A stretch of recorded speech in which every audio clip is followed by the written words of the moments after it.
Assalamualaikum warahmatullahi wabarakatuh. Selamat datang di channel Abdul Razak. Kali ini masih pada uji normalitas kurva melalui metode LilyPos. Tetapi untuk data 40. Ini respon atas pertanyaan mahasiswa di kuliah online, dan khususnya untuk anda yang pernah komen di video uji LilyPos untuk uji 20 data. Ya, diminta bagaimana kalau 40 data. Kesempatan ini saya jawab insyaAllah. Baik, ini data 40. Ada 40 data. Ini dia 40. Pertanyaannya, apakah data ini normal untuk dijadikan dasar atau syarat penghitungan statistik inferensial lainnya. Baik, untuk itu digunakan metode LilyPos dengan prosedur sebagai berikut. Satu, buat tabel bantu. Inilah tabel bantu. Ya, tabel bantu berisi 7 kolom. Ini kolomnya. Kemudian barisnya berisi 40 baris ya. Jadi ada semuanya 40 kali 7 kali 6 sel ya, yang akan diisi, yang sudah diisi satu kolom dengan 40 sel. Baik, yang kedua, input data. Input data. Data diinput harus data terurut, array ya. Jadi saya menginputnya, mengarraynya di sini saja, di luar ini saja ya. Saya array menggunakan fasilitas Excel, sort. Kemudian saya pilih ini, OK, small to large. OK, ini sudah terarray datanya. Maka inilah saya pindahkan masukkan ke dalam tabel copy. Selesai langkah kedua. Langkah ketiga adalah menghitung X deviasi. X deviasi adalah X dikurang X rata-rata. Karenanya harus dihitung dulu X rata-rata. X rata-rata itu average ya, average. Sorot. Average kurung sorot, enter ya. Sengaja saya letak di sini untuk memudahkan perhitungan pada baris-baris berikutnya. Sudah dapat min, semua baris berisi min, ya, berisi min. Maka di sini dieksekusi, dah X dikurang rata-ratanya, enter. Dapat itu, kemudian ditarik untuk 40 data. Berikut Z. Z adalah X deviasi dibagi simpangan baku. X deviasi bagi simpangan baku, karena oleh karenanya dia perlu harga simpangan baku. Simpangan baku itu saya letakkan di sini.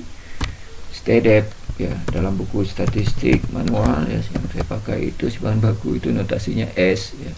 Tapi tuan Excel ini menotasikannya dengan STDEP ya, ikut aja lah ya. Kalau tak ikut dia tak mau terima. Dapat semua harga simpangan baku, maka dieksekusilah harga Z adalah X deviasi dibagi standar deviasi, enter ya.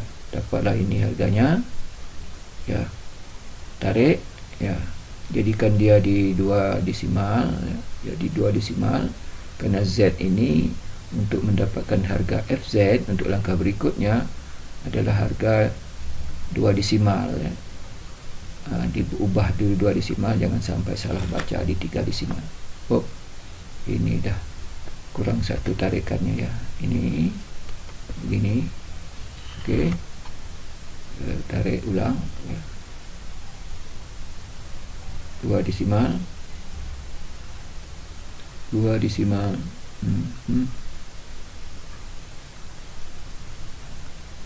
Nah, dapat 2 desimal, maka dilihatlah di kolom di dalam buku statistik di tabel FZ ya. Lihat di sumbu ordinat 2,1, sumbu absisnya 9 negatif. Itu akan muncul nanti harganya 01 ya, 43 ya, 43. Itu akan muncul di situ. Tetapi Excel menawarkan itu. Saya gunakan jasa Excel norm ya, norm SDIT ya, itu. Kemudian pada pada E6 ya. E6 enter. Oh, ini apa yang salah? Norm sedikit E6 E6 norm sedikit ya. Mana saya salah ya. Ulang ya. Norm sedis ya. Norm sedis ya. Norm sedis ST ya pada E6 enter ya. Nah, dapatnya 0142 di dalam buku 0143 ya. Nah, ini kalau saya tarik juga begitu sama. Ini terjadi karena negatif 219 ini tidak benar-benar negatif 219 ya, karena masih ada sebenarnya yang tersuruh di sini. Ini ada continue-nya ya. Ini kalau kita shut-nya stop sampai di situ, misalnya begini 219, akan menjadi begitu dia ya, 213. Nah, makanya Anda bolehlah menggunakan nilai mana, apakah menggunakan continue karena pengaruhnya pada 4 desimal yang keempat. Nah, sedangkan yang pas ya itu nilainya begini. Nah, dalam konteks ini, dalam video ini saya nak menggunakan nilai yang pas ya, nilai yang bukan continue begitu ya, 219 sehingga dia berubah menjadi 443. Ini saya dah siapkan data yang sini. Yang ini yang sudah angkanya tidak ada desimal ketiga lagi. Saya copy kemari begitu. Nah, ini pun saya tarik dapatlah harga itu ya, itulah harga FZ. Nah, sedangkan SZ itu normalnya ya, normal mengikuti kurva urutan pertama, urutan kedua pasti menempati sebelah kiri kurva ya, terus bergerak ke kanan, ke atas, terus menaik, nanti terus turun lagi, 40 mesti dia ke kanan. Itu makanya digunakan prinsip 1 ya, nomor urut 1 dibagi ke 40 itu ya. Nah, ini dia ke per mil ya, ke per mil pertama, per mil kedua ini ya, ini terus sampai akhirnya penuh menjadi 1. Itu dia. Nah, selesai sudah SZ. Kemudian kolom terakhirnya adalah ABS ya, absolut, artinya FZ dikurang SZ. Enter. Nah, inilah dia absolutnya tanpa tanda negatif ya. Nah, berikut ya, haruslah dicari L observasi. L observasi adalah L maksimum ya. L maksimum tengok saja, periksa saja ini mana yang maksimum ya. Ribet juga tengok di sini ya. Maka Excel menawarkan jasanya melalui max ya, max sorot ya. Max disorot ya. Enter.